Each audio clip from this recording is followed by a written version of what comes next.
కాదు సార్, మాకు సెట్ కాదు. లవ్లో ఉన్నంత హ్యాపీనెస్ పెళ్ళైన తర్వాత మా ఇద్దరి మధ్య లేదు. మీరు సెట్ అయ్యేంత టైం ఎక్కడిచ్చారు?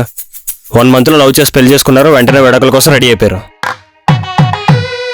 ఇదేమన్నా కరియా ఇలా ఈజీగా సెట్ అవ్వడానికి? జీవితం అయ్యా, టైం పడుతుంది. ఎంత టైం ఇచ్చినా మాకు సెట్ అవ్వదు సార్. అసలు మీకేం సెట్ కావట్లేదు? అది చెప్తుండేనే కదా సార్ మధ్యలో ఆపారు. హోల్డ్. సరే చెప్పు. మొగుడు పిల్లం నుండి ఏం కోరుకుంటాడు సార్? మార్నింగ్ లేవగానే పిల్లం మనకు వేడి వేడి టీ తెచ్చిస్తే ఎలా ఉంటుంది? వేడిగా ఉంటుందా? టీ గురించి కాదు సార్, ఆ ఫీలింగ్ గురించి. అందంగా చాలా హ్యాపీగా ఉంటుంది. మొగుడు ఆఫీస్కి వెళ్తుంటే బాయ్ చెప్పడం, స్నానంకి వెళ్తుంటే టవల్ ఇవ్వడం, ఇలా చిన్న చిన్న కోరికలు నాకు చిన్నప్పటి నుంచి ఉన్నాయి సార్. అందుకే సార్ నాకు పెళ్ళంటే చాలా ఇష్టం. కానీ నా లైఫ్లో ఏం జరిగిందో తెలుసా? ఏం జరిగింది మళ్ళీ? అటు చూడండి.